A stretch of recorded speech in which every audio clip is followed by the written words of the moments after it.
أرضي بانهايو أرضي بانهايو وبحي ودن كانهايو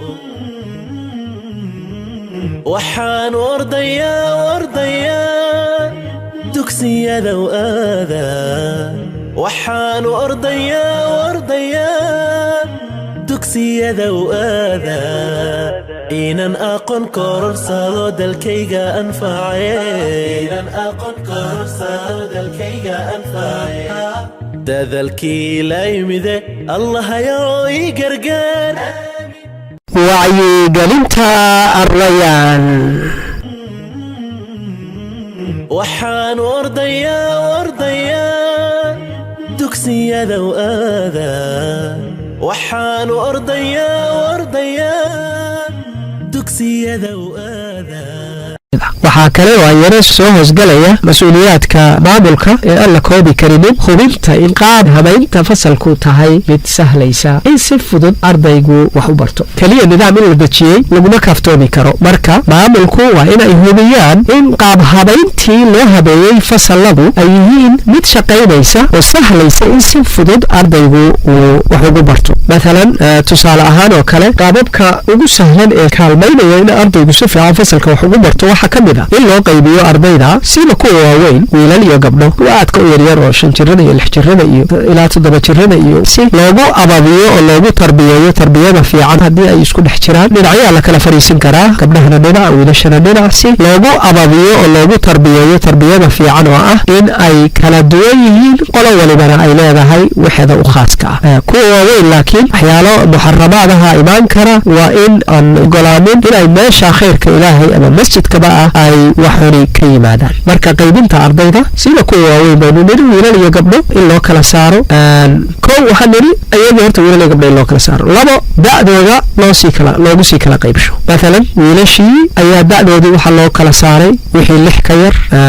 wixii 7 ilaa 9 oo kale 8 ilaa 9 oo kale 9 ilaa 11 oo kale waxa tiraahdaa 11 ilaa 14 oo kale mahlu majara sidaa ku sii wada ilahaas oo kale isqaadan kara ayaa waxa la rabaa in ay isku fasal noqdaan oo fasalkii la isugu geeyo maalan waxaad heshay 30 arday oo da'doodu noqotay 12 ilaa 14 ama 11 ilaa 14 waxaad fiirinaysaa haddana heer waxbarashoodkooda heerkooda waxbarasho ayaad fiirinaysaa haddii heerkooda waxbarasho isku wada mid yahay mushkilada laba fasal baad u kala goynaysaa 15 iyo 15 haddii heer waxbarashoodkoodu kala hooseeyo inta ugu waxbarashada fiican oo kale ayaad fasal gooniya ka dhigaysaa maalan fasalka koowaad haddii abubakar la yiraahdo waana magac bixintu aad bay u fiican tahay in si ay role model fiican uga helaan in magacyada fasalada loo bixinaya ay noqdaan abubakar cumar sidaasna ay u kala sarsareeyaan sidii khulafaa ur-raashidiin u kala sarreeyeen oo kale abubakar uu noqdo fasalka uu koreeyo cumar uu noqdo fasalka ku xiga cuthmaan uu noqdo fasalka ku xiga cali uu noqdo fasalka ku xiga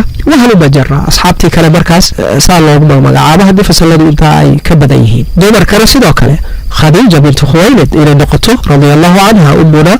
fasalka ugu koreeya ee gabdhaha caaisha oo kale kan ku xiga wahlu majara sidaas iyagana ummahaat almu'miniin loogu magacaabo oo loogu xushmeeyo ayna u bartaan waxbarasho kale ayaa ku jirta magacaabida laftigeeda loo fahansiiyo sida waa in macallinku u sharxi karaa fasalkooda magaciisa isticmaalaana una xayeysiiyaa oo tashwiiqin iyo jeclaysiin uu ku samayn karaa macallinka iyo maamulku intaba marka waxaynu niri kow ardaydu waa in loo kala qaybiyaa wiilal iyo gabdho da'dooda haddana loo fiiriyaa oo intii isku da'ahba isku fasal la xijiyo haddana laftoodii loo sii kala qaybiyo heer waxbarasheedkooda tusaale yar haddii aan fasalka ugu koreeya gabdho kaliya aynu khadiijo kale ku magacawnay oo iska da'dhow iskana heer waxbarasheed dhow ama isku heer ah ama mid wiilasha oo abubakar oo kale isaguna sidoo kale u noqon karaa haddii ay suurtogeli weydo marka marba sida ugu fudud ee loo maarayn karo ayaa loo maaraynaya sida ugu soo xigta tusaale mararka qaarkood imaanaya maalan da'dii oo kala meesha ka baxaysa laakiin waxaa laga yaabaa heer waxbarasheedkii in arday aad uga da'yar ardada waaweyni oo heer waxbarasheedkii ama ka fiican yahay ama la mid yahay maxaa markaasoo kale la samaynaya tusaale yar gabar 6 ilaa 8 jir ah oo heer waxbarasheedkeedu la mid yahay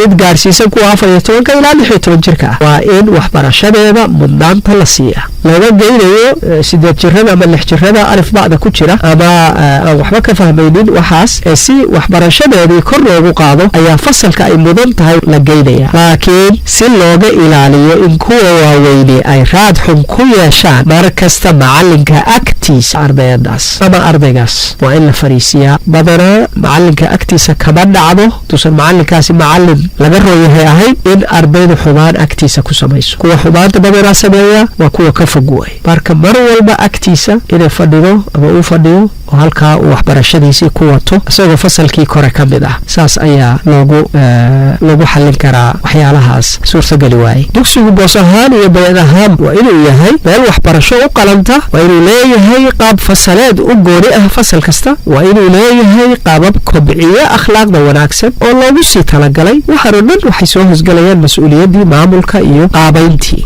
isku soo duub oo qaybinta fasalladu waa qayb ka mid ah mas-uuliyadda maamulka mararka qaarna waxaa soo waajahdaa caqabado kaga yimaada macallimiinta ama waalidka amaba xataa ardayda macallinku ardaygii uu ku jeclaa inuu arday fiican yahay ma jecla in laga kaxeeyo oo qayb kale looga wareejiyo waalidkuna macallinka ay u arkeen inuu yahay macallin fiican oo ay barteen ma jecla in ay ku doorsadaan macallin ku cusub oo aysan aqoon sida uu kii hore ka noqon doono ama uu ka yahay ardayga laftiisu waa la mid oo ma jecla inuu u wareego macallin kale oo aanu aqoonin amaba uu ku arkay waxyaalo uu isleeyahay kuma fiicna sida macallin ardada ula xisaabtama si adag iyo wixii la mida tani waxay muujinaysaa muhiimadda ay leedahay in ay jiraan qawaaniin cadcad oo dugsigu uu leeyahay qawaaniintaas oo aanay cidina khilaafi karin welibana leh abaalmarin markii si sax ah loo raaco iyo ciqaab markii laga gaabiyo fulintooda qawaaniintaasi waa in ay marba heerka mas-uuliyadda u qaabaysan tahay ama ay ku xadidan tahay tusaale ahaan waa inuu jiro qaanuun kala hagaa 1 maamulka dugsiga iyo cidda iyaga ka sarraysa 2 maamulka iyo waalidka 3 maamulka iyo macallinka 4 maamulka iyo ardayga 5 macallinka iyo waalidka 6 macallinka iyo ardayga iyo wixii la mida sida mid guud oo ka warramaya dugsigu sida uu yahay iyo qawaaniinta uu ku socdo qawaaniintaasi waxay sahlayaan markaas in isku dhici yaraado markii la isku dhacana ay meesha yaalaan wax la iskula laabto oo lagu kala baxo maamulku ama macallinku ama ciddii kale ee iyaga ka koraysa markii ay arkaan in qawaaniintaasi toos ah ay u raaceen iyaga laftigoodu waxay dareemayaan in aanay marnaba ka walwali doonin in ay xaqdarro sameeyeen ama ku dhaceen waa khasab mararka qaarkood in la qaato go'aano ad adag si loo badbaadiyo horusocodka madarasada iyo waxbarashada ardada inta rabta inay waxbarato bukaanka iyo jahliga nagu batay iyo cudurrada baahay balaayadan na kala gaabisay ee boqolka nooc dhaaftay buuraanta loo qoday dalkii boogta nagu taalla bogsan mayno jeer oo cilmiga lagu boqolaaye haddii baahi loo qabo tacliin bilic inoo yeesha haddii baahi loo qabo tacliin bilic inoo yeesha ama beegsanaysaan xornimo baaxad iyo xoog leh bulsho urursan barayaal taya leh beelo urujeeda manhaj khuburo baaclihi in badan buusha bixinaysay burhaantii xaqana la cuskiyo diinta lagu beegay cilmi baaris ceebaha jiriyo cudurka baandhaysa bisaylka iyo wacyiga oo bataa lagu baraaraa ee barwaaqada waxaa gaari kara duul baraarugay bi'i waaye soomaalidaay buugtooda qaata dadalkii la yimide allahayo ii gargaar ilaahayo ii gargaar